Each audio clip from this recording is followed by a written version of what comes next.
Your destination is on the left. Got Dave, myself.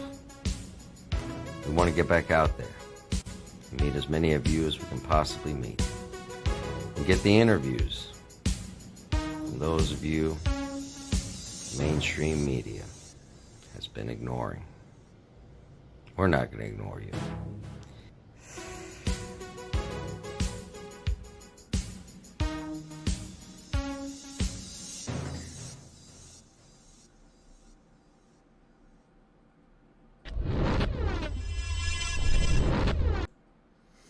And hello, and welcome to episode 13 of the Love America Tour Love Stream. Already in chat is going nuts. Michelle Arwood, Rachel Cooper, Samantha M, Bonnie Bell, Jen Lyle, Cindy Jeffries, and Krabby Patty for you, and Egress. There's a bunch of people already in there. Hello, welcome.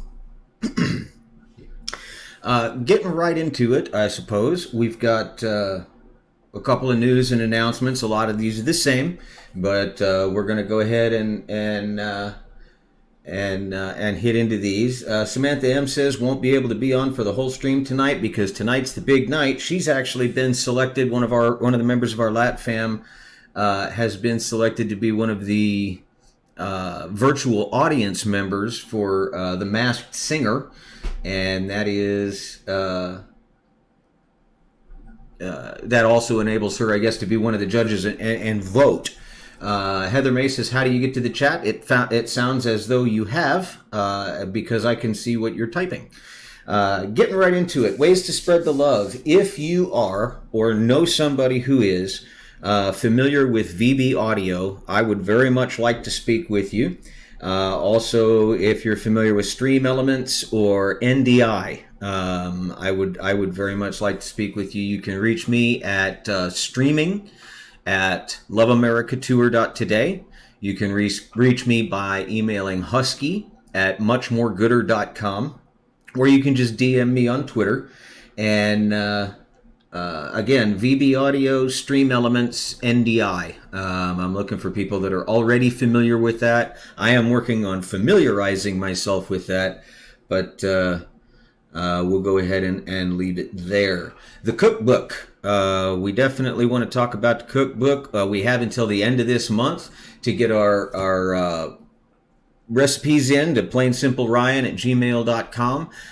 What kind of recipes? Any kind of recipes. Drinks, comfort foods, national favorites, family favorites, just kind of whatever it is that you would like to share with the Love America Tour family.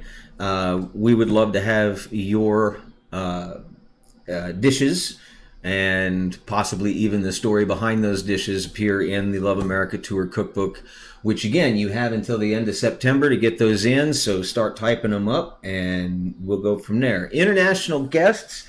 We are opening this up for international guests. Again, if you're interested, you can email me at streaming at loveamericatour.today or husky at muchmoregooder.com, or you can DM me. There's a waiver, a camera waiver for you to fill out, and we'll start getting maybe some of the international folks in on this. Also, if you signed up to the Tutanoga email address for part 2, you have not been forgotten. Ben and I have been speaking at length over the last couple of days about how to bring you guys in. And so don't fret. You're not forgotten. We are actually going to make this happen. There's some things that we have to build and some technological hurdles we have to overcome, but we will overcome them. We will get to that. That's one of the things that we're going to be focusing on in the weeks ahead. What else? Oh yes, I'm off next week, so there will not be a live stream on the 16th or the 19th, but we will be coming back the 23rd. Will be the next live stream, so everybody gets a week off. Definitely stay positive, and we'll get into some of the positivity here in a minute. But keep the support going. What the Love America Tour family is growing into is truly amazing, and I have no doubt that it will stay that way all the way through. Looks like Benjamin Easterday has an orange jello salad he's going to be sending in. I can't wait to try that. I also saw Rose Kirby from the United Kingdom. Hello, everybody. Appreciate that. We hope you having a good weekend as well. And to that end, let me go ahead and kind of to get into the positivity for the week. We've been doing this for several episodes now, and I want to remind you that, especially with what's going on. Oh, I just got a text message from Corin. 1 second while I go check this out.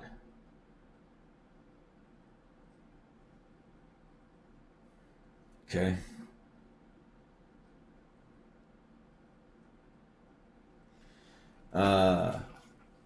All right. Well, there's that. You may have noticed that Paranormal Chad is not going to be with us tonight. He has got some. He's got another gig he's got to be at, so he's not able to be with us tonight. But he's supposed to be with us coming back on the 23rd. We're going to try and get a good party for everybody. But you can only be in one place at a time. And sometimes life happens and you just have to deal with it. And you start getting into stuff like this, and it seems like everybody wants you to be everywhere at the same time. So there is that. Let me respond to Corin right quick.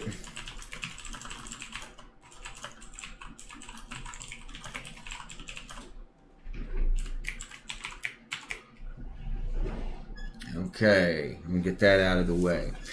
So, words. We've gone over words. We've gone over things like being nice to yourself. We as kids are taught that words have power. Just kind of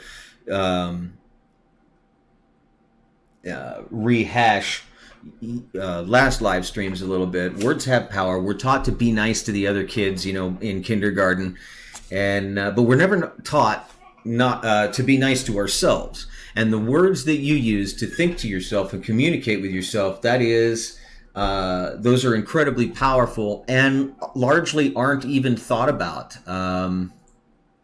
So you want to keep that in mind. And the topic for today is confidence. But in order to get to where you have confidence, you've got to be able to remain positive. And one of the secrets to that is using words that empower you rather than words that take your power away, because you are in whatever situation you're in, and that's not going to change really regardless of what words you use. However, the way that you feel about the situation that you're in will. If you say something like, "Why is this always happening to me?" you take away your power to do anything about it. Even though you can do things about it, it makes you a victim of the situation. Like there's nothing really that you have that you can do. So one of the tendencies that we have is we what if ourselves. We look at maybe starting something new or attempting something that we wanted to do, a project or anything, and we go, well, what if I'm not good enough? Well, what if you are? Well, what if I fail? What if you succeed? What if it doesn't work? What if it does? And the difference here is you can what if yourself into or out of anything. And if it's something that you want to try, what if yourself into it? The positive mindset can and will do the following. It will change your perception of yourself. Okay?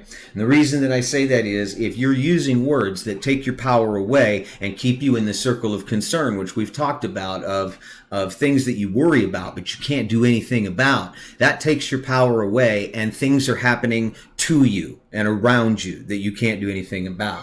If you have the mindset of confidence and empowerment and you're using positive words and staying in your circle of influence, this gives you a situation that you are capable of influencing, of changing, of making better. It will change your perception of your surroundings for better or for worse. The situation that you're in, you will start to perceive it differently. Because if you're in a situation, regardless of whether it's good or bad, and you have no control over it, that is going to be a source of anxiety. It's going to be a source of depression. That's where a lot of that kind of stuff can come from. But if you are in a situation and you are using the positive mindset and the confidence to go attack this stuff, and you understand that there's a difference between failing and giving up, you now have a situation that you can influence, that you are in control over, and that'll change your perception of it. That'll remove a lot of fear. It'll also change the way people perceive you, which can in and of itself lead to some opportunities. And I'll give you an example. Ben and I were on the phone several days ago, actually, and he thought I lived in a house in a small town at the end of a cul-de-sac. And I told him, no, that's not where I live. That's where I want to live. Where I live is in a small apartment. And it can change the way you look at yourself. That will change the way other people look at you. And this is kind of some of the science behind the positive thinking and the words that we use to describe our situations. I don't have a choice versus how can I make this better? That type of thing. So with confidence, one of the taglines that Ben encouraged me to use today was, you never know if you never go. And that's one of the things that Ben has used throughout his life. And it's the truth. If you don't try something, if you have a situation and you want to try to fix it, or you want to try to influence it and change the way things are going, and you don't try because of fear or whatever else, nothing will change, which means you haven't lost any ground, but you haven't gained any ground either. If you allow things to happen to you because you don't take that step, nothing will ever change. If you do take that step and you fail, you haven't lost anything. The situation still hasn't changed, but you are now smarter and have a better idea of how to change it in the future. But a lot of times you will notice that first step actually is the hardest. And you take that step, which could be just, I'm going to change this. I'm going to change this about my life. I don't like the way this is happening, so I'm going to change it. That can be often the hardest part, is making the decision to change it. And you'll never know if you never go. So if you have the chance, definitely go. Samantha Sheldon, hello. Bonnie Bell, be careful. I'll be watching and sending good vibes. That's awesome. Let's see. We got Lou Blomberg. Good evening, Lat family. Hope all is well. We're on the Mississippi Gulf Coast, preparing ourselves for a possible hurricane. It's good that you're prepared. Definitely stay safe. Wanted to let you guys know real quick, there was another positive news story that I ran across that was really kind of interesting. And this is another thing that actually people have been doing for a very long time. In like the desert in the United Arab Emirates and Saudi Arabia and those kind of places, they have hydro panels, which are not unlike solar panels, but what they do is, rather than getting energy from the sun, they are getting water out of the air in the desert and supplying people with water. And there's a company called Zero Mass that's starting to do that here in the United States. For the God, I can't remember the name of it, for the Navajo out in the western United States. And this is one of those things that can actually help us. We have the technology to pull water out of the air and supply it to people. So I kind of thought that was a pretty cool thing. Keep in mind, we're talking about filtering some of the information that comes in, because yes, the news is necessary. We need to know that there's places that are dangerous, that are experiencing the wildfires, for instance. Lou says, hey, we're getting ready for a possible hurricane. That's kind of things you need to know. But balance that out with some good news. Go looking for some good news. It's out there. It's just not making the papers, because good news right now, bad news sells. If we can keep people on the edge of our seats watching our channel in fear to find out what's going to happen next, well, that's good for ad revenue. So keep in mind, there is good news out there. There's good things happening. There's groups of positive people that are making good things happen. Balance out the news that you're getting that is bad with the news that you're getting that's good. Realize that if you allow yourself to believe it, and you're watching a lot of the mainstream media, it's easy to start believing that life is it's hopeless and everything is going to end and we're going to get hit by an asteroid. We're not going to get hit by an asteroid, not anytime soon. Anyway, I look outside. There isn't there. It's the same way it looked last year outside for me, and I understand that it's kind of a little bit orange in California. That will not last forever. It's going to rain. The firefighters will get that under control. That's not going to last forever. But keep in mind, there is good news out there. Look for it. Edify yourself. Take comfort in the fact that there are still good people out there doing good things, and then become one of those good people out there doing these good things. Real quick, let me take a look at the chat. Octo-Tartine, forgive me, I missed quite a few streams. How's progress trying to get the Streamlabs overlay set up? Actually, I'm trying to move from Streamlabs to Stream Elements. If you know anything about that, please DM me. I'm all ears. I would very much like to help. Krabby Patty for you. Let's see. Sugarbug Bug and Turbo Tornado just got home. That's awesome. We'll see if we can't get them a shout out when we get the road crew on there. Let's see what we got. Samantha thinks I'm a soul whisperer. I don't know about all that, but there it is. Rose Kirby says, do you realize it's the 13th in the UK? What time are you going to the woods? I will be headed out to the woods on Monday, and it's interesting that it's the 13th in the UK because this is also our 13th episode. It's a shame that Paranormal Chat isn't going to be here for this, because what a perfect episode. In the meantime, let me go ahead and, oh goodness, I have failed to get this together ahead of time. So give me 1 second to change this up to that. And now what I'm going to do is we're going to go ahead and get Joe on and follow up with Joe, who was interviewed in the first round back when they were in Texas. And while we're doing that, in case you haven't seen his interview in a while, we've got some of the high points. Michelle Arwood's nice enough to take these interviews and edit them for me so that we can do this. And so we're going to go ahead and get that done. And in the meantime, we will catch up with Joe Williamson. Here we go. So in my mind, what a guy should do is go to work and work long hours, which really isn't conducive to having a family life. Now that I look back, wish I hadn't. Right? That's time, the time you're never going to get back with your kids that you missed. Drives a huge wedge in a relationship, right? But again, from my standpoint, I thought that's what a guy is supposed to do. I thought I was doing the right thing. Now, whenever I encounter somebody that is, living to work, I try to, coach them to work to live instead. Make time for your family. At the almost 5 years exactly, right in that realm, I finally, went through the doors of the church. Yeah. So, what is faith to you?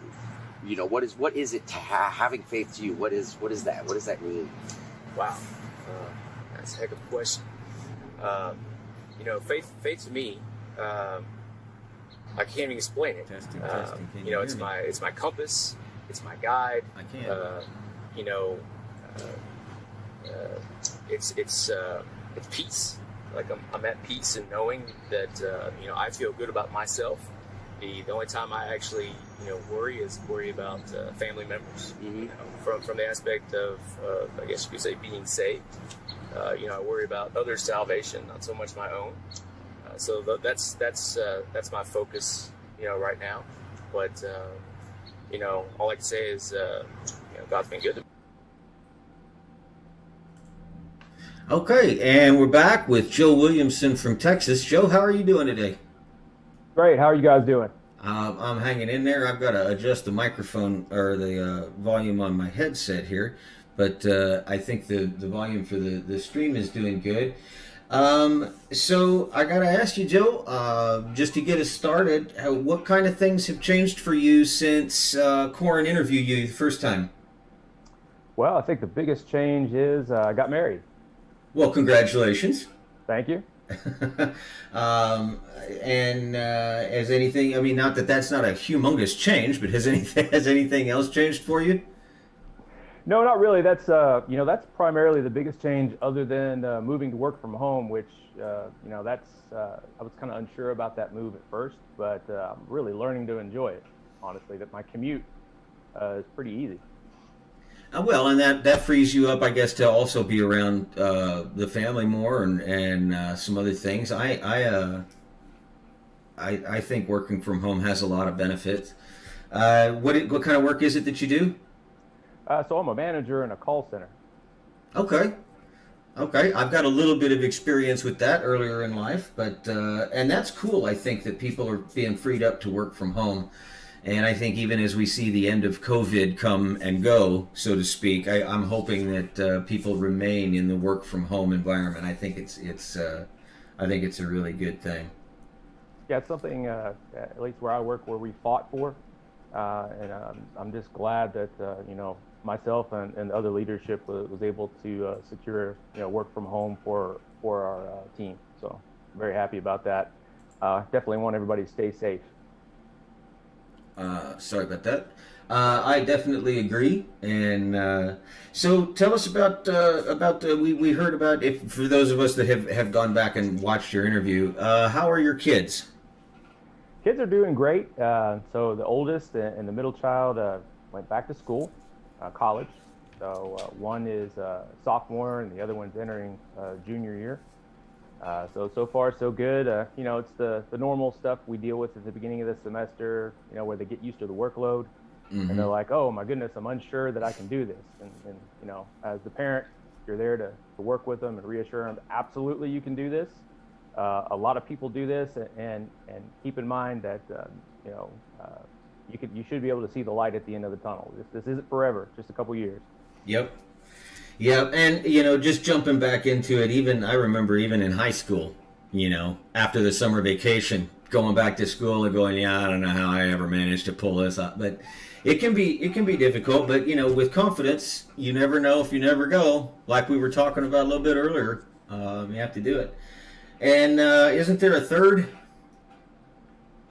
child? Yeah. Absolutely. So, so the third one is the one that graduated most recently. She's still finding her way in life right now. She's not sure that she wants to go to school. She's still looking for direction in life. So she's trying out some different things, and again, I'm there to support her. If she decides to go in a certain direction, it's like, hey, let's look into that. Let's see what's involved in that kind of career. Is that something you want to do? Let's go ahead and ask somebody that actually does that and see what they think. And ask them what's all involved in moving in that direction. That's actually a really good thing, and I'm happy for her that you're around to help tell her that it's okay to try different things and see what you like and what you don't like, because that could be just starting out in life. You graduate from high school and all of a sudden, boom, you're an adult. Congratulations, welcome to it, and you have no idea yet really who you are or who you want to be, and having role models for that time is key, and especially one that is just supportive of the individual is very rare, and I think very helpful, and that's awesome. I got high hopes for them. I can only imagine what your hopes are. Well, I always tell them, I went through my 20s. It was a rough time. I didn't know what I wanted to do. I kind of floated around for a couple of years until I found what I wanted to do was completely by accident, to be honest with you. And then when I started out doing, IT work, while I enjoyed the work, I didn't like the fact that no matter where I went, what company I was with, I was looked at as a cost, and they're always looking to cut costs. But what I did realize along the way is doing IT work that I always kind of ended up in a natural leadership position, just because I was willing to take risks and willing to take on ownership of projects. So that's kind of how I ended up in my current position, being a people leader. I found out that's what I really enjoy. is working with a team, succeeding together, and building a team. That's fantastic. It's been very, very rewarding. I actually can agree because I too went down a very similar path. And, something that's overlooked an awful lot is you can be a welder and have a skill at welding or IT, as we both have IT backgrounds. You can have a skill with hardware or program development, but then you get into a management position, and what they don't tell you is that management is a whole different skill in and of itself. It really is. And so it's awesome to hear that. It's very good because who knows how many people are listening that are in a same or similar situation. So I know that you have been following the Love America tour because we see you on Twitter all the time, and we love that. So. What have you noticed, I guess, about the overall cumulative effect of just this one thing? Because you were one of the first people to be interviewed on the Love America tour. So you've gotten to see this thing really from its infancy to what it is now. What are your thoughts on that? Did you see this coming? I kind of did. The funny thing is being in in my position where I talk to people. Well, before we were work from home, I talked to a lot of people on a daily basis, and everybody has their struggles. But what amazes me is everybody really does try to stay positive, or we try to focus on some positive things. And what we're filled with on social media and from our TV screens all the time is a lot of negativity. Let's be honest.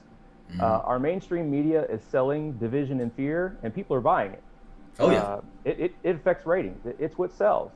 So, of course, they're going to keep doing that. And if that's all you hear day after day, week after week, then that does start to affect you.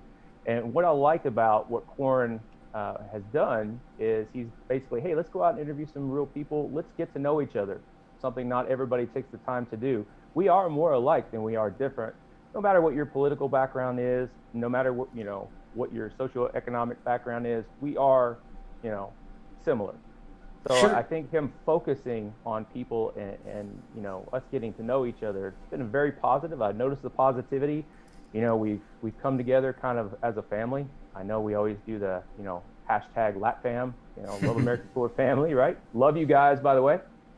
But yeah, it's been very positive. It's something that's been very uplifting. And I'll be honest with you, I get on social media. It's one of the first things I look forward to. I've come to be looking forward to it as well. And you're right. You and I, we haven't really talked even about at politics at all, and we don't need to. We haven't talked about religion at all, but already just in watching your interview, I know that, just you and I, for example, we both have backgrounds in IT. We both have backgrounds in management.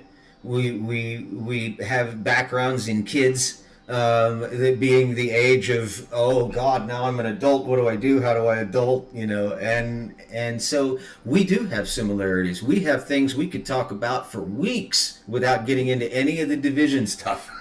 Right, absolutely. And I think you're absolutely 100% correct, is if we could start all of our conversations with what's your name, where were you born, what was that like, rather than, okay, before we even get into what your name is, who did you vote for? Right. How are we different, right? Yeah, how are we different? Don't focus on how we're different. How we're like. That would be that. I think the world would be a better place. The more people we can show this, and the interesting thing is that it started on a whim. Hey, wouldn't it be cool if, Corin said at the dinner table one day as they're scratching on the back of a napkin, yep. And now here it is. It's one of the things I've always wondered. You see people get interviewed all the time, and I have always wondered, what would it be like if they just interviewed regular people?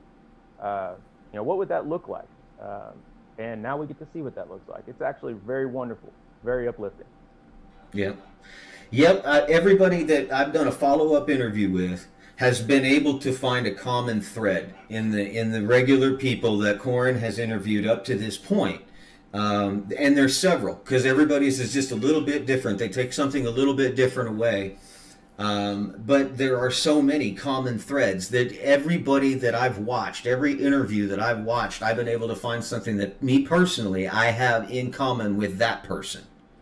a shared experience, a shared concern, a shared something. And so definitely, I think you're absolutely 100% correct. As we have more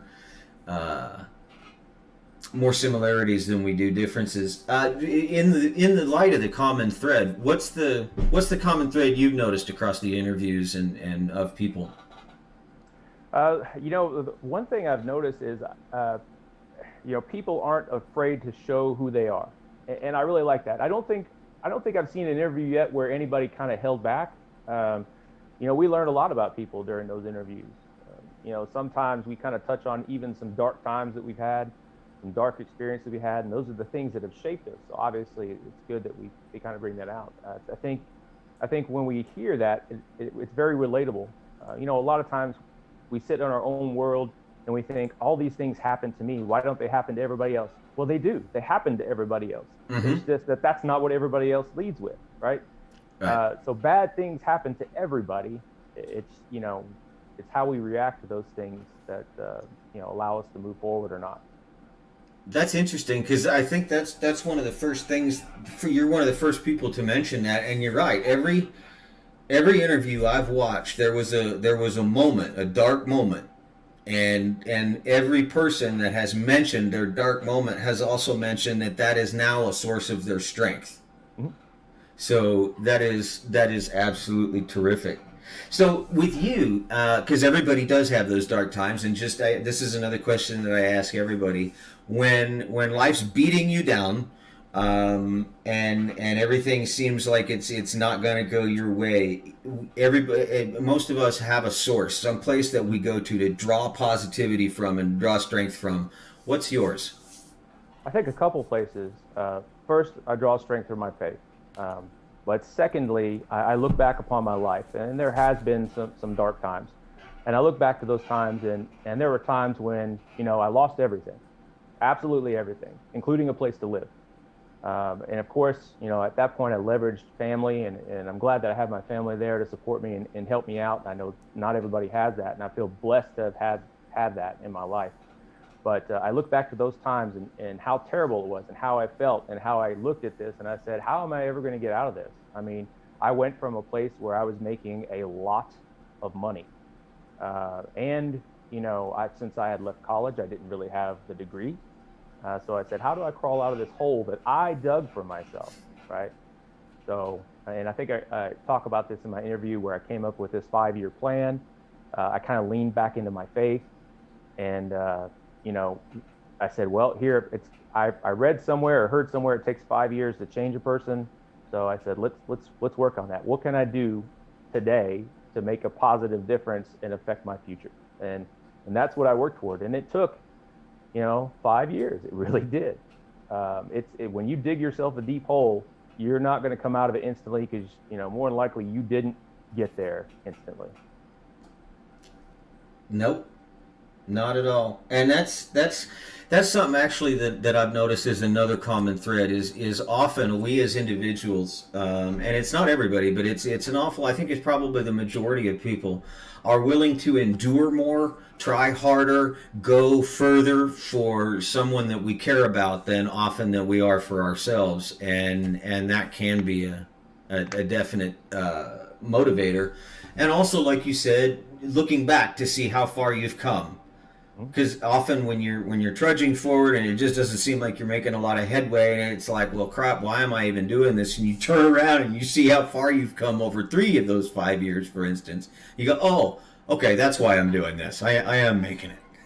Part of it was really changing my attitude. There was a time when, believe it or not, I was a wallflower, introvert, big time. So as I went on this journey, and I realized that, by keeping to myself, I'm not really helping myself out. The one thing that you do is you look at people that are successful, and you're like, what can I do to be like that person? The one thing I notice is the people that are successful are the people that put themselves out there, try new things. And so that's what I decided to do, and ended up, I had an opportunity to go into sales, something I never would have dreamed of doing. As an introvert, that can scare you to death, but this was sales over the phone. So as somebody who had struggled, with self-image, I thought this was a great opportunity. I can talk to people on the phone. Hey, I'm really good at that. but that led to so many other opportunities and building that confidence to where now I don't have a problem just walking up to somebody or just volunteering. I'll go somewhere and I'll sit in the front row, whereas before I was the back row guy. Was that a conscious change? Was that something you decided to change about yourself, or was that something that got changed on your journey? It really got changed on my journey, but a little bit of this is one thing I recognized that I wanted to change. What's holding me back? What is it about myself that I'm thinking I can't sit in that front row, or that I don't belong in that front row, or that I can't volunteer for things? And the thing is, I was afraid of failure. Well, that's how we learn. Mm-hmm. Absolutely how we learn. And one leader told me one time, they said, well, you've been in leadership before. You're in this company. Why don't you put yourself in a leadership position? I said, well, I kind of want to start at the bottom. And this person said, oh, Joe, I just want to let you know we're making this up as we go along. I was like, okay, fair enough. So, I mean, that's true. A lot of times it's, a leader comes up to a particular decision point and they make a decision. It's either a good decision or a bad decision. And you can handle that decision. If it's a bad decision, you just own it and move forward. Right? If it's a good decision, hey, great. And that's just, one of the lessons I've learned. Always own your mistakes, own up to them, and let's learn from it and move past it. And that will change. See, yeah, and I agree. I agree with that wholeheartedly. And it seems like we live in a time where the perception is, if you say I made a mistake, or even I don't know, it's game over, you lose. When in reality, often I find that I have a lot more respect for people who do own their mistakes, and they say, okay, yeah, that's my bad, how can we fix this? Or one that says I don't know, rather than trying to baffle me with things that aren't true. And yes, your BS meter instantly goes off, right? Yeah. Somebody asked me a question and I don't know. I was like, you know what? I don't know, but let's find out. That easy. That is terrific. And then we were talking yesterday when we were setting up Zoom, and you had said that we had talked about big wins just being a string of small successes. Mm-hmm. And does that describe your journey from introvert to outgoing? It's just little bits, exposure here and there, and then gradually more and more? Yeah, little bits. And I mean, there was something else that was important. Along this journey, I decided to change I was 365 pounds at one point. So I did have, a problem with self-image, and I wanted to change that. And again, it was one of those things I realized, everybody's always looking for the how do I lose weight quick? I didn't gain it quick. So I took the approach of how do I lose this weight, a little bit at a time, and played the long game. And my goal was this. I wanted to lose 1 pound a week. That's it. Okay. 1 pound a week. And the thing is, I normally didn't get on the scale till the end of the month. So at the end of the month, if I was 4 pounds less, hit my goal. And you do that over 12 months, that's 48 pounds. And, I went from 365 pounds down to my pre-pandemic weight of 195. Now, I have put on the COVID-19, right? Well, it's a little bit more than 19 pounds. But, yeah, we're still working on it. Still a work in progress. I think that's an excellent way to look at it. Is 1 pound a week, very doable. Mm-hmm. And at the end of the month, if you had your 1 pound a week, even on average, that was considered a success. And so you are now looking in the mirror saying, I'm a success, rather than, well, I didn't lose 30 pounds this month. And I think that's an awesome way to do it, because it does add up. And you said the thing you said about the end of the year, that's 48 pounds. A lot. Yeah, that blew me away. I wasn't expecting it. That's terrific. I tell you that the thing that actually got me started, and I always tell this story to everybody, I was at probably a Luby's or something like that, and I remember seeing this older couple, and this older gentleman wanted to have a piece of pie, and his wife was scolding him, saying, you can't have that because of your sugar. And I was thinking, you know what? I'm going to be dang if I'm going to be 79 years old in the twilight of my life, and I can't have a dang piece of pie. and realized that if I kept going at the rate I was going, I'd definitely be a diabetic and I wouldn't be able to have that pie. So, I definitely want to, at the end there, basically have the ability to have that cake and have that pie. Awesome. I'm going to go ahead and bring Bobby Benn and Corin Nemec into this. While I'm inviting them, though, I remember Colin Ferguson, I think is his name. He's a comedian. He says that he talks about being a vegan, and somebody walked up. Does that mean you can eat eggs? He says it's a choice. I can eat what I want. It's not a jail sentence. That's right. And I thought that was absolutely terrific. So we got a couple of things. Yeah, Lou is quoting carve your success in stone, but your failures in sand. And there's a lot of folks saying that they're on weight loss journeys themselves, and Samantha M says you're doing it right. You have to make realistic goals because that sets you up for success. Well, I'll be honest with you. The goal I set, while I set that weight loss goal, how I got there was not realistic for everybody. Sugar is a drug. Just going to be honest with you. When you have sugar, it activates the pleasure center in your brain. I could tell you that there is nothing more in this world I enjoy than a delicious honey bun. And I know Corin's really fond of donuts, so that's probably his go-to snack. But there's nothing quite like that feeling you get after horking down a honey bun. And so what I did was I consciously gave up sugar. And I mean sugar in all forms. No sugar in my drinks, no sugar in my coffee, no bread, nothing. Now, everybody says, well, that sounds like a keto diet. Not really, because I'm not one of those guys that says, oh, I've got to, test my bodily fluids to make sure I'm in ketosis. Like, that doesn't happen. I just make sure I look at everything and decide before I eat this, how many carbs, how much sugar is in this thing before I put it in my body. And that alone, you start losing weight. Without any exercise, by the way, guys, none. I basically got from 365 to around 225 with zero exercise. Wow, that's crazy. Because I'm lazy. That is crazy. That's amazing, though. Corin, Bobby, welcome aboard. How's your day going? Actually, it's funny. I'm done working, but I'm still at work because I wouldn't have made it if I went home. Oh, well, okay. So I said I might as well just set up inside the break room. There you go. That's dedication, my friend. That's dedication. I love it. I give you my word. I'm always here every time we go on. Amazing. Amazing. That is terrific. Paranormal Chad couldn't join us today. He's got conflicting schedules, and that happens to all of us at one point or another. Yeah. He's working right now at oddly enough, the fellow that we interviewed, Matt Mavar at the cannery.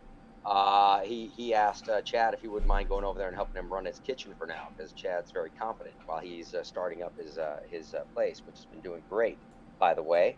I think that a lot of the people that we've had interviews with, some good things have happened in their lives afterwards, which has been awesome. And Matt's opening his restaurant and bar there near not too far from Biloxi has been just the same. It's been just a success every day that it's been going on. So more good news for the LAT crowd. Yeah, did you hear Joe's good news? I heard some of it there, but Joe, dude, great to see you, buddy. I love it. Good to see you, brother. Hey, Joe. So I'll go ahead and say it. My news was I got married. Oh, congratulations. Yeah, if you remember in the interview, I told you my wife and I, we had got a divorce at one point. We were getting back together, had been together. And, we decided to get married, oddly enough, on the same day and month, so that I wouldn't be able to forget the anniversary. So. Oh, there you go. Man, that's such tremendous news. I really love to hear that. When we can get the important relationships to work out, a lot of the other stuff falls to the wayside. It's just sometimes all the other stuff can get in the way of making those work out. But I am so happy for you, Joe. That's just fantastic news, brother. Yeah, I appreciate it. Thank you. Really. So we've kind of been talking. Oh, go ahead, Bobby. No, I was just saying congratulations. That's a great thing. We've kind of been talking a little bit about confidence and confidence in life and just everyday to day situations. And I'm wondering if you guys have any, because I've found that if you have people in your life that'll set you up for a small success and then a slightly bigger success, and you start building confidence that way. But where is it that you get your day to day confidence from? Man, sometimes I don't know anymore. I just got to keep it. I just got to keep it going because, especially in the industry that I'm in, the arts and entertainment industry, confidence is it can be rattled on a very regular basis. Just with the auditioning process alone, when you look back and you see, how many thousands of auditions versus how many dozens of jobs has that equaled over the decades or whatever. It's like, it takes a lot to remain stoic and confident in the arts and entertainment world, and really, I just have to lean back on the fact that it's what I've always loved to do. And, I've never gone a year without working a professional job. Almost this year, but there better be some more work soon, man. I'll tell you that. Right around the corner, there better be. But that said, the only year since I started working as a professional actor really was the year after the accident on the boat. Mm-hmm. But even then, I was able to do the Star Trek Renegades right near the tail end of that. Captain Alvarez. Yeah, in reality, I didn't really miss that year. I did the web show for the Renegades, Star Trek Renegades, which was really cool. Confidence has to be one of those things for me. It's just like, I just have to find it somehow, some way, whatever I can, and I just lean back on the fact that when I'm on set, I feel at home, I feel at peace, and I feel like I'm where I'm supposed to be. And when I remember that, I just go, okay, just I don't know if it's confidence or just trying to maintain some semblance of relaxation. No, dude, that's confidence. And I'll tell you, have you ever been on a panel at a con? Plenty of times. Oh yeah. So you're sitting there at a table with in front of hundreds, thousands, even sometimes tens of thousands of people, and a lot of folks would fold, even without saying anything. They would fold at that table, just completely fold up and be done. And so that is confidence. That is a tremendous amount of confidence to be able to do that. Or is that really learning to deal with rejection? You had said that you interview or actually you go out for many parts, so you're used to having that rejection. I think that's a big part of it for anybody. If you put yourself out there, you have to learn to deal with rejection and let that not get in your way. True. 100 no's to get a yes. Yep. That's right. I actually have this video I usually show to students that I used to teach on rejection, and I tell my kids also, a lot of things you can get in life just by asking for it. But people are afraid to ask for it because they're afraid somebody will say no. Well, how is that such a bad thing? So they say no, big deal. What does that cost you? So there's this TED Talk, love TED Talk, by this fellow named Jai, and it's how I went through 100 days of rejection, and it's a fascinating journey that he went on, and how he basically uncovered a previously unknown world to him, and how he could fulfill his dream just by asking the question and then a follow-up question, why? If somebody said no, he would just ask why, and they would basically invite them to detail their objection to see if he could overcome it. It's interesting. Wow. Let me piggyback off of this. Confidence for me came from every no. I've gotten more no's than I've ever gotten yeses. I've gotten no's from a daily standard. I've gotten no's from my parents. I've gotten no's from everyone. So I remember my first audition I did. The guy said, "All right, well, you know what? Can't really use you, but thank you anyway." So I said, "Well, how about tomorrow?" And the guy said, "What? Well, will you use me tomorrow?" The guy said, "Just told you no." I said, "I'm see you tomorrow though." So the next day I went back and I did it again. and I'm in line. I think I was number 21, and I get there, open the door, and the guy says, "Didn't I see you yesterday?" I said, "Yeah, but I got new material." So I gave a whole new monologue, and he said, "No." I said, "All right, see you here tomorrow, right?" And he said, "You know what? Fine, whatever. Come back tomorrow." I came back the next day, stood in line again, number 32. I opened the door. He says, "Listen, just yes. I'll find you a part. Yes." And then at the end, after he interviewed everyone, he came to me. He says, "Why are you so persistent?" I said, "Because if I didn't try, you was going to keep telling me no." I said, "Sooner or later, you're going to tell me yes." So through life, I've heard no. I said, "So you're eventually going to tell me yes." So at every job I go through, everything I do in life, the confidence is always there because of every no I've ever always gotten. If that's the worst you're going to tell me, okay. Tell me something else I haven't heard.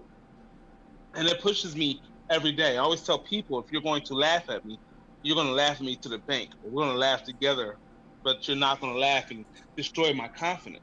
And I tell anyone, my confidence was destroyed once.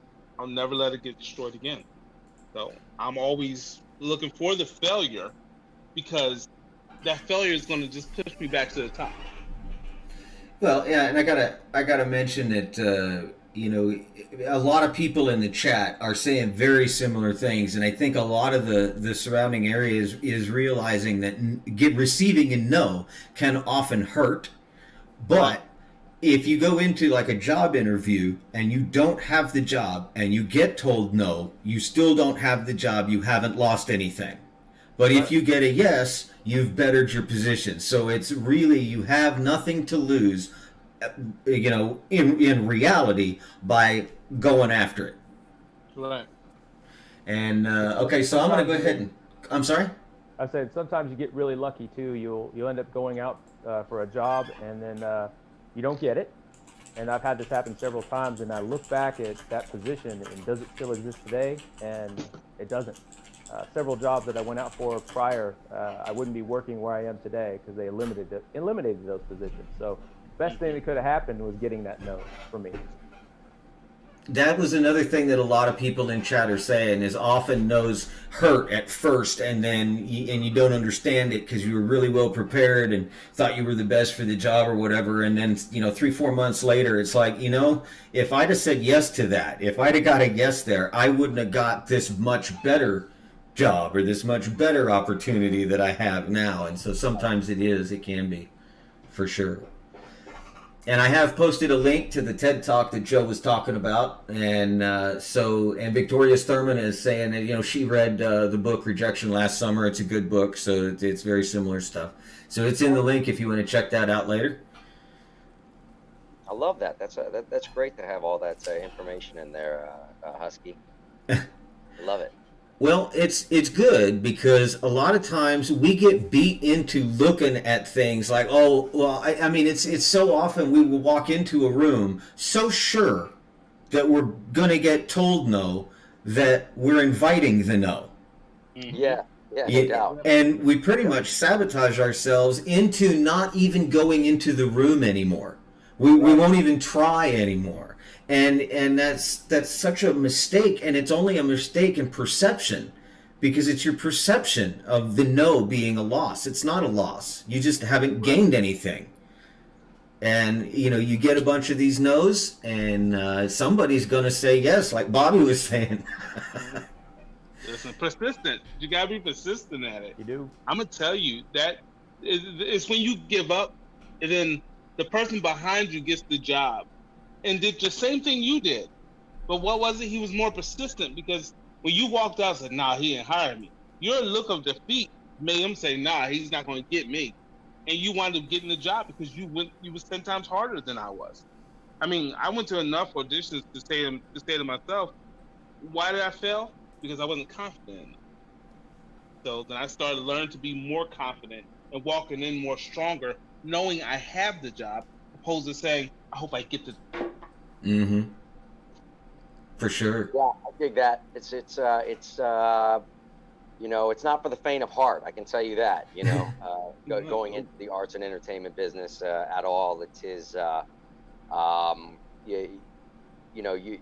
it's like Bobby said before. It's good to have a backup plan. Good to have backup plan, right? I'm sorry, KZ Howell in chat. He just said, "Ask and ye shall receive." Nowhere in there does it say you won't have to ask more than once. Right. That's exactly right, bro. Right. Kind of leads me back to, sometimes we get our life lessons from the strangest places. So I used to be a big fan of King of the Hill.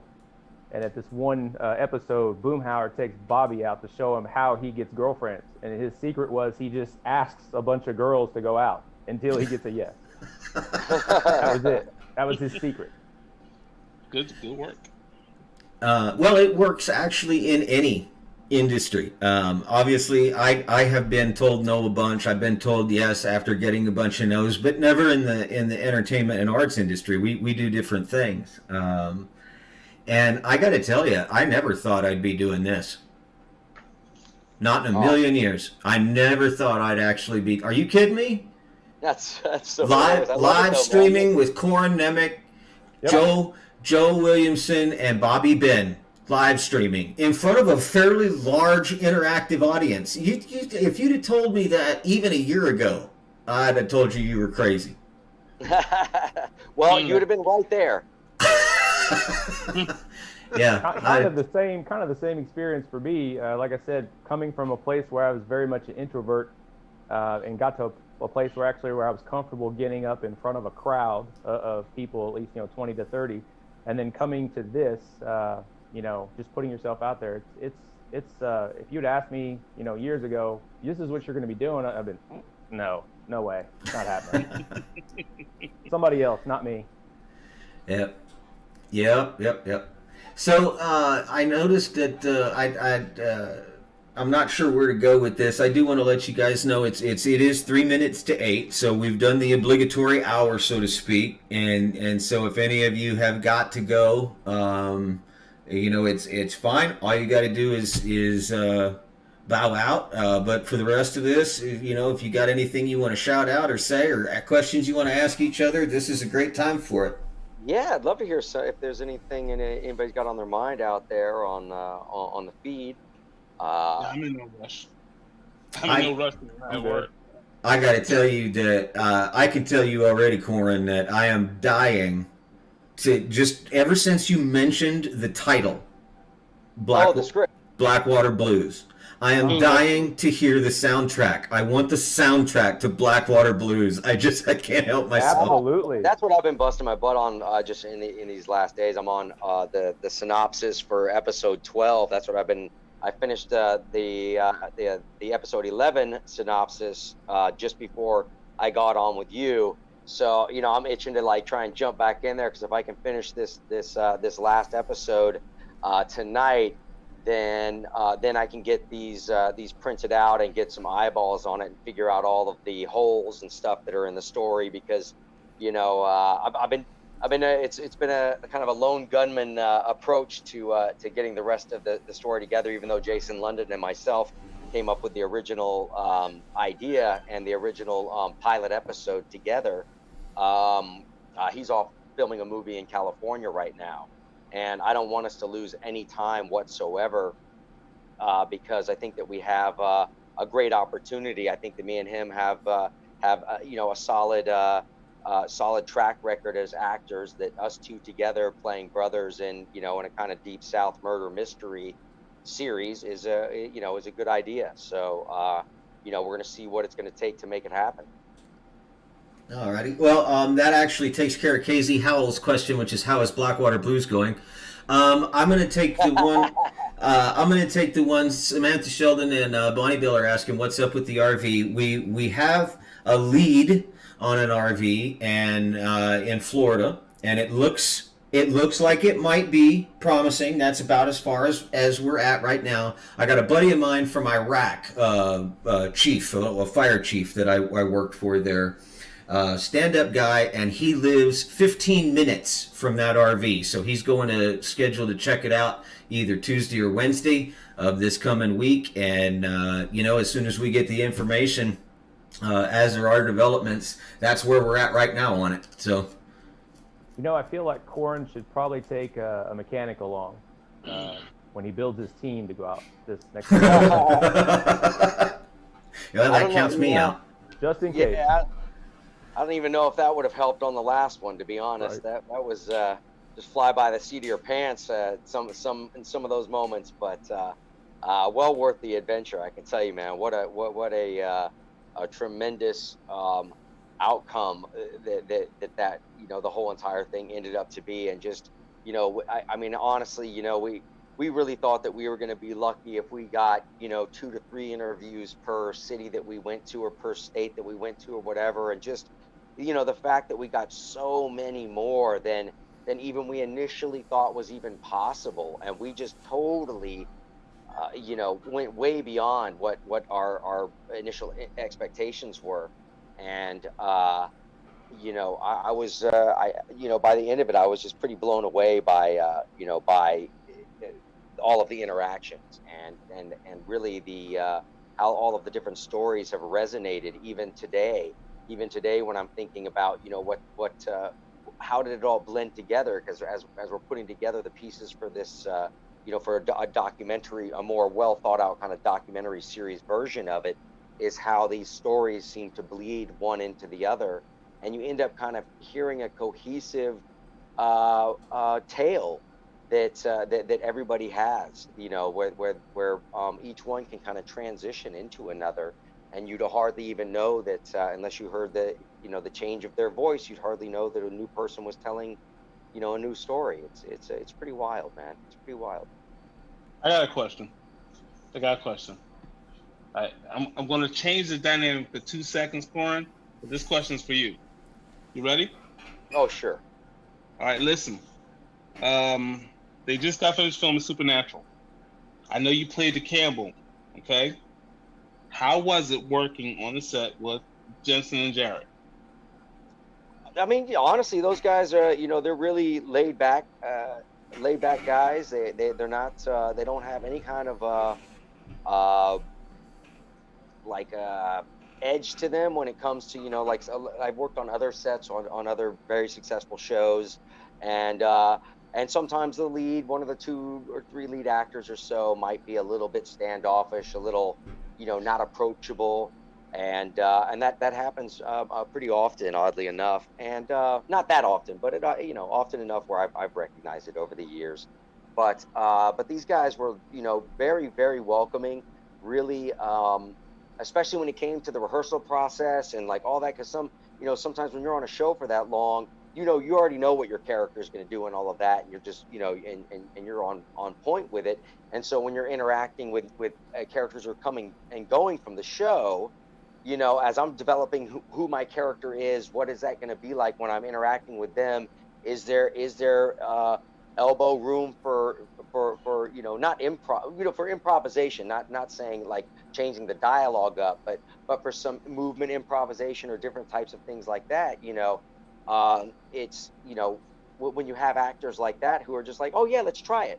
Oh yeah, like when we're doing the scene in the one of the scenes where I get jacked up against the wall by Jared, and all that is, it wasn't exactly scripted exactly that way, but through the rehearsal process and feeling comfortable, how about if we do this instead of that, and it turned into a much more dramatic moment, I think, than avoiding the physical contact and all of that. I thought that so those kind of things are really great, and they just have a great attitude, you know what I mean, just in general. We went and had lunch on a few of the days working together, and really, really approachable, very very genuine and nice guys. I got to give them credit. That's terrific. Okay, last question, hold on. Even though you finished, you did which was pretty good season, you had a great moments that whole season. Did you follow through watching the rest of Supernatural up until the end? Until it ends in October? Well, no, but I also wasn't a follower of the show previous to having been on it either. I don't know why or why not. I just never really caught too many of the episodes. And then once I got the audition for it and all of that, when I was checking out some of the shows, I was like, oh, I didn't realize that it was what the show is. I only really thought of what I thought it might be, you know, and it was far better and far more interesting of a show than what I had in my mind. But since then, I've caught up with it here and there, but I wasn't an avid watcher of it in the first place. So, you know, you can't just jump on it midstream, you know, season late season 6 and 7, and think you're going to know what happened in the previous 5.5, you know, seasons. Right. Okay, that was a good question. That was for the fans. We do have some questions coming in from the fans. From John Brewer, Corin, is it true you're thinking of heading to Twitch? Well, I had to do this online convention thing for Wales Comic-Con, you know, just a panel, a Stargate panel, and with Rainbow Sun Franks and Sue Ann Braun. But so we did the panel, and he's airing it on Twitch, and I thought that I had to get a Twitch to do whatever it was that he was saying that we had to do, you know, and so I went and signed up for Twitch, and I sent him all the information. He's like, oh, well, that's fun that you signed up for Twitch, but we're doing this through Zoom. And I was like, oh, so you're Zooming, and then it's going to go on your Twitch, so I didn't realize what the whole thing was. I didn't even really know what Twitch was, to be honest. That's okay. We got you back on that. So I'll have to figure out something to do with it. I'm not, you know, I'm pretty stretched thin as it is right now. But if I can find something interesting to do with it, I certainly will. I can find something interesting for you to do with it. Okay, get with me later. It's very interactive for fans. You can, trust me. It has to do with a live stream. There's some things we can do on Twitch that we can't do on any other platform. So maybe once a month we can actually get together and party. I will call you about that later. Yeah, for sure. That's awesome. I love so that'd be cool. Carol Danvers wants to know, where do you see yourself in 5 years?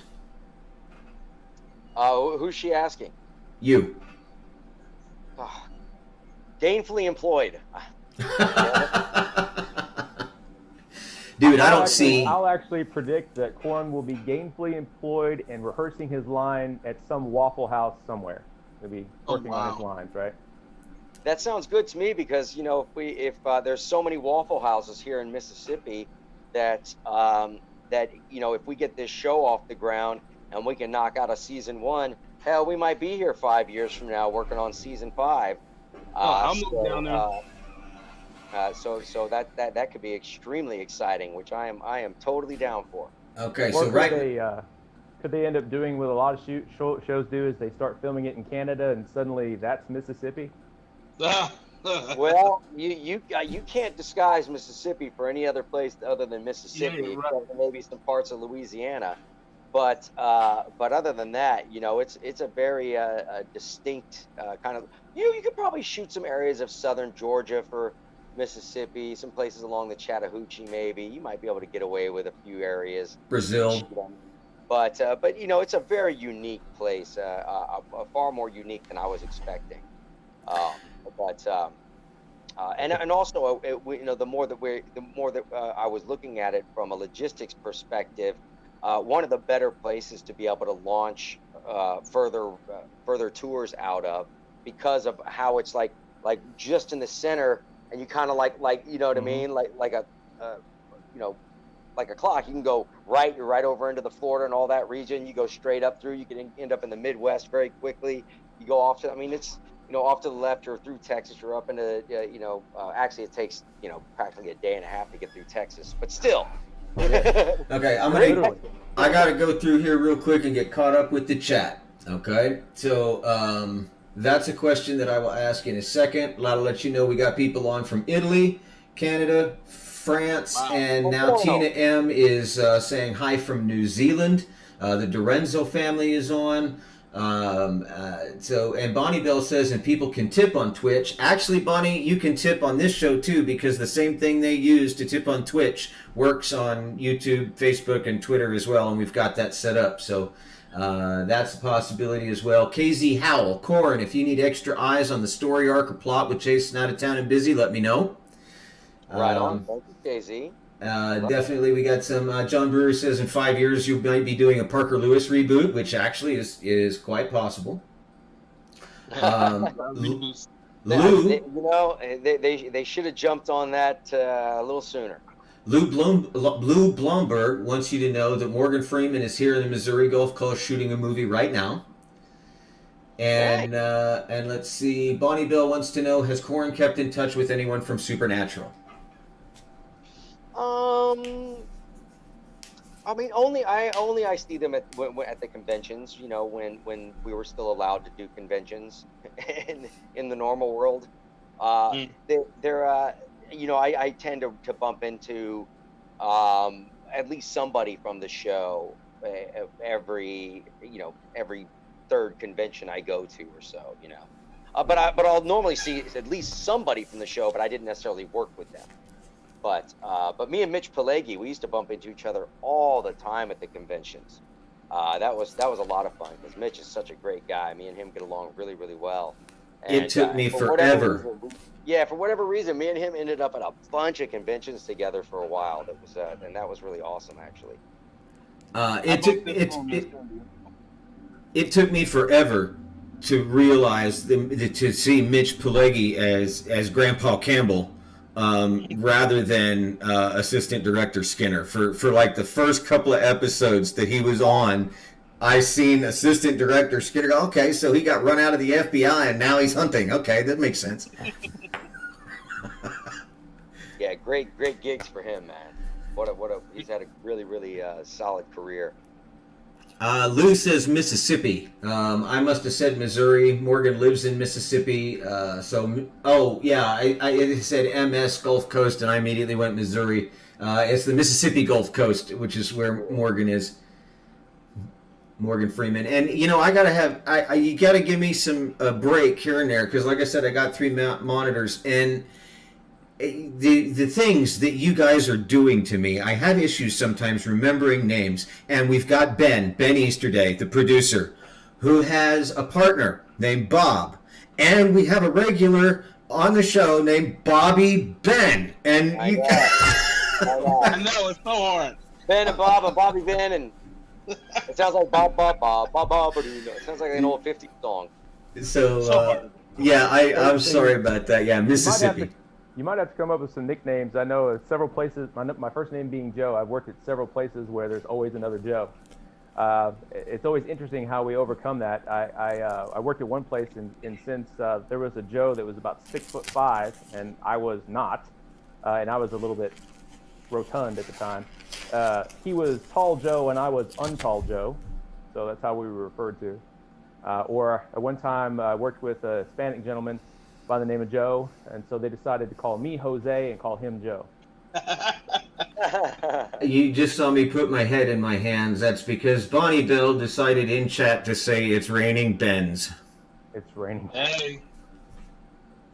There's been everywhere. There's worse things that could rain. Yes, there are. I bumped into Mitch Pileggi. I was in San Diego Comic Con, and I'm standing there. I've never got starstruck ever, and I'm standing there, and he's standing there. And it's like he was going to walk in front of me, and I couldn't move. And all I kept saying was, dude. And he's like, what? I said, Supernatural. And then my son looks at me, it's like, dude, you're stupid. Just tell him who you are. And then I said, no, it's cool, it's cool. He said, you want an autograph? No, you just keep on going. I just saw you. My son said, that's all you got out?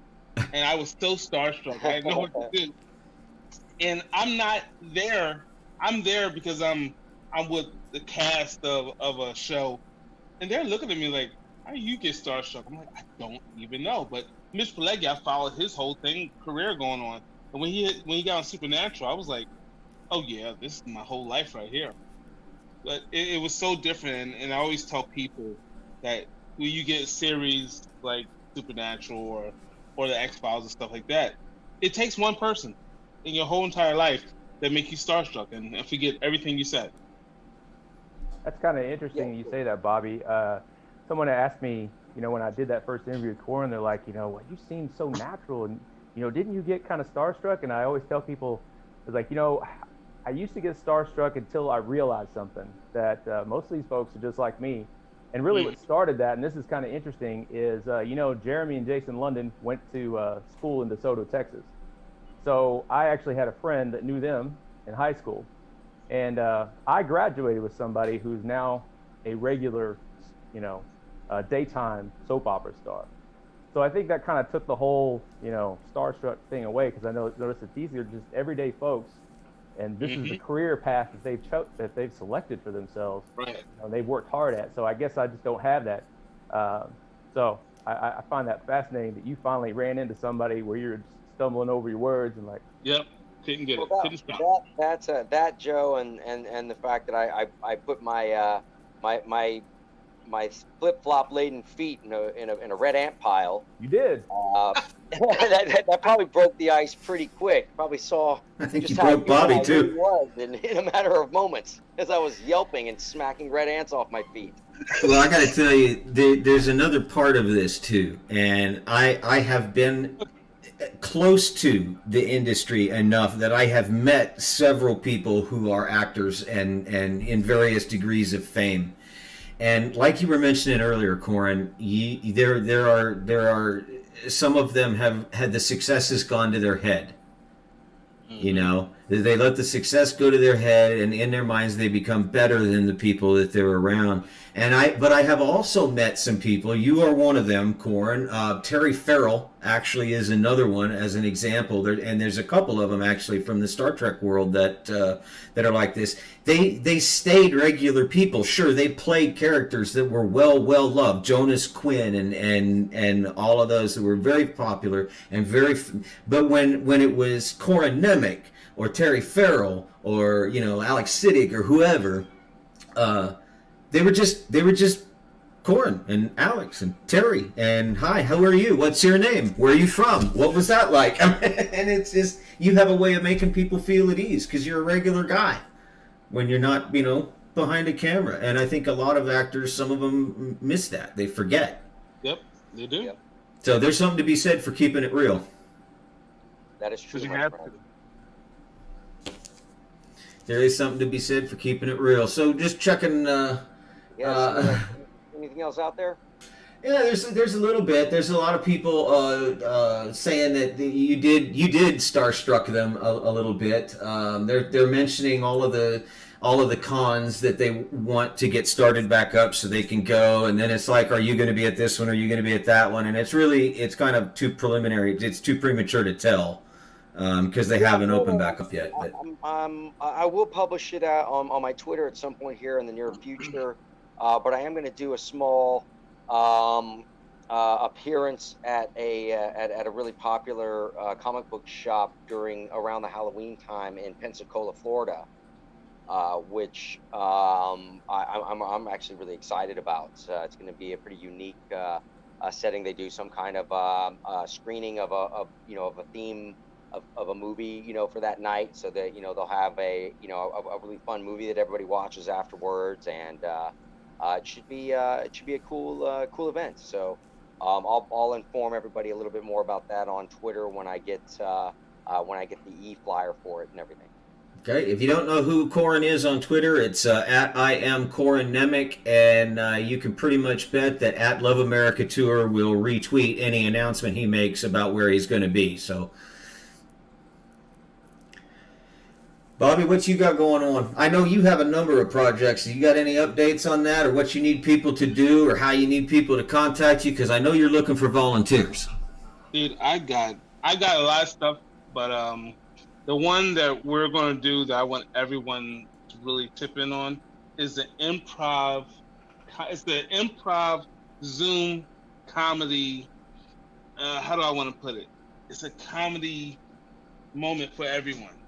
God, I can't say what I want to say, but it's so good that everyone's participation is going to make this thing a moment. It's going to make it really good. So if they're interested in details and they want to participate, what do they do? Do they DM you, or they can DM me, or you can hit me up at Benn, BENN, one actor at gmail.com. Is that BENN, the number one? Yes. Actor. Mm-hmm. Okay, so I'm going to throw that out there. And I will say this: between that project, between that I need to do, I have a project we're about to shoot called The Sheep, the Wolf, and the Devil. Of course, they changed the name. The Sheep, Wolf, and the Devil. We start filming that in November. I got that going on. Oh, and I got a couple voiceover things just been popping out the blue right now. Fantastic. And I love voiceovers, dude. That's like my whole entire life. But yeah, it's just we're busy, and then with the And script, we got Blackwater Blues. We got Blackwater I was Blues. gonna say, and with the script you just gave, dude, that thing is so much love right now. I love that thing. That's the best 36 pages I've ever had in my life. Yeah, it's not bad, right? Yeah. Dude, I love it. I literally love this thing. I mean, you want to see what happens in the next episode. At least that's true. You know what I mean? When you get to the last line in it, you're like, oh, I have to tune in next week. I've read the script like 3 times. That's how good it was. So yeah, I'm looking forward towards that. I can't wait for that. But my door is always open. If anybody want to send me scripts, I'm good. I can tell you that I've been to 41 or 42 of the 50 states, and Mississippi is one I have not yet been to. Yeah, that's why they call it the Forgotten State. I didn't forget them. I just, the military never sent me there. It never caught on fire bad enough for me to go there when I was doing that. I mean, it's pretty wet here. Yeah, I mean, it'd be pretty tough for there to be a raging fire, I think, here in wet Mississippi. Yeah, everything's wet. Yeah, everything is wet. Man, don't step on a frog. You earned that one. So I look forward to it. Okay, so real quick, a lot of these guys in the chat are talking about, hey, Bobby, does that mean we have to be funny? And they're excited. Be yourself. Okay. The best part about being yourself is improv is like once the question is asked, be yourself. Don't be like Sugar. Don't be soft. Be a little wet with it. Just be yourself. Be animated a little bit. The other reaction that we're getting is like Bonnie Bell's is improv comedy. Yes, oh my God. So there's a lot of it's like excitement karaoke. for it. Don't be afraid to sing it, but just enjoy it. Yeah. I have been to Kansas, Jen. So let's see. There's a bunch of other folks like that, but we have about 7 minutes before the hour and a half mark where I generally cut it. And so if anybody's got any kind of shout outs or questions for Joe or Corin or Benn or to each other, now's the time. And I think it's been a good stream. We've seemed to have stayed on confidence and the benefits of confidence and where you can go to find the confidence within yourself and such like that. It's really kind of amazing because I haven't scripted any of these and they all seem to end up on a topic.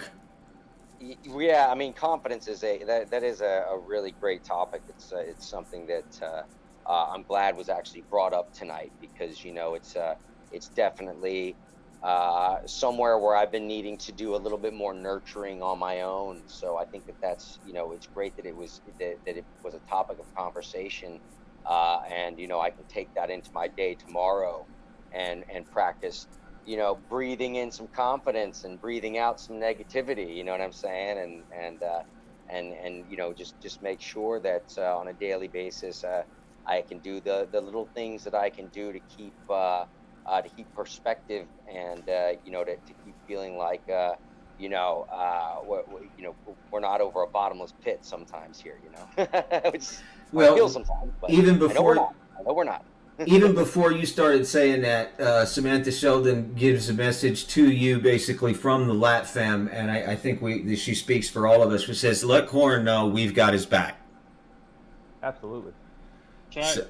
So, now, Joe, you're in the hot seat because Bonnie Bell wants to know what's the best thing you've taken from your interview and after with the Lat family. The best thing I've taken. Okay, that's actually a really good question. I think since I was one of the first interviews, the thing that surprised me the most is, and I think we already talked about this and touched on it, is just the commonality of the threads that we've seen through these interviews. And I think Corin touched on that earlier, where I knew that a lot of us have a lot more things where we're alike than we are different. I think just he didn't pick and choose who to interview. He just pretty much interviewed everybody. And I think it's amazing that from interview to interview to interview, you know, the realism and how everybody just became themselves and just kind of put themselves out there. I think it's fantastic. I think we're, you know, this has proven that we are more all alike than we are different. And that's been amazing. And the kind of support that the, you know, the Lap fam gives. I mean, that's great. I look forward to it every day. I was amazed by the bravery of all of you. But the you know, the sheer bravery, because it takes a lot to put yourself out there and just tell your story the way that it happened, and don't you know, don't water it down. And I found that, you know, people were really brave in their approach to telling their truth, you know, what their life was like for themselves, and what they went through, and you know, really some was very tough subject matter, and at the same time, you know, it was so uplifting to see that no matter what happens in life, you can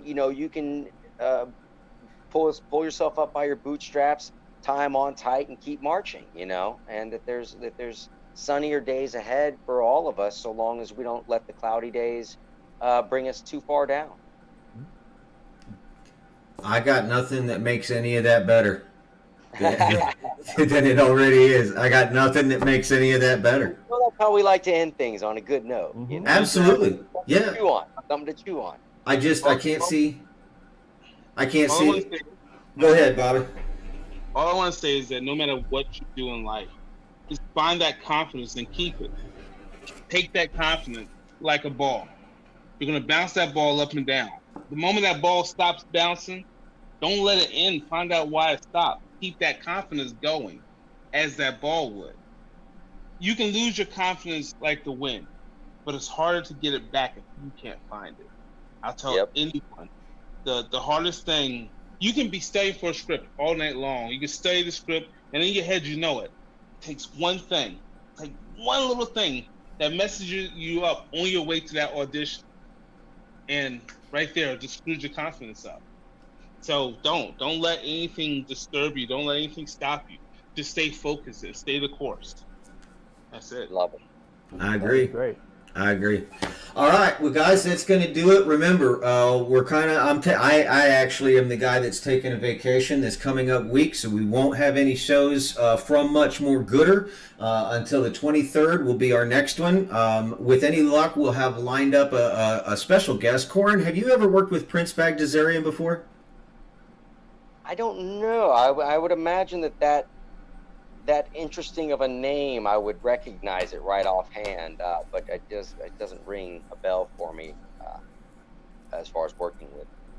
Okay, well, he recently has had a couple of movies that he has produced or directed. I think Fantastic. Diverted Eden is one, and Abstraction is the other. If you've seen any of those, but there's a very good possibility we're going to be able to get him on the 23rd, and because he's been following the Love America tour as well, and so you are reaching people, we are reaching people. This whole family is bringing people in, and they're loving the positivity, and like I said, the confidence and all of that stuff. There's really not much else we can say about that. Corin, the real quick question on the way out, they want to know, are you going to be on 3 Alarm Comics tomorrow? Yes, I am planning on going by there and dropping in while he's doing his live stream, and gonna heckle him a little bit. I don't know if I'll be there for the whole stream or not, but I'm gonna pop in tomorrow for sure. Okay. Now, guys, when I was in Iraq, this is for the Lat fam, and I'm going to close out with this. When I was in Iraq and I was a house captain, there was one thing I said to all of my firefighters every night, and I'm going to say that to you because it's going to be a week, really, and I'm going to be in the woods for about 72 hours, which means I'm not going to be in there. So watch after each other. That's what I'm going to leave you with. Watch out for each other. Keep each other lifted up. Watch each other's backs. Take care of each other. We're family. And we'll be back on the 23rd. Absolutely. Right. And I'll talk to Husky about that Twitch thing and figure if there's something I can figure out with that, and maybe I'll do some stuff in the meantime that they would be interactive at least until then. But I got to figure it out first. I know no promises on the Twitch thing just yet. I can get him squared away. I'll join Twitch as well. If Corin's joining, I'll join it. Good. I'll as soon as we pop off, we're gonna go ahead and stop the stream there. I'll talk to you a little bit about it, and then we can get on the phone whenever you have time, and I'll talk you through the rest of it. But good night, everybody. That's been episode 13. We will see you back on September the 23rd. Good night, y'all. Love everybody. Take care. Love you, brother.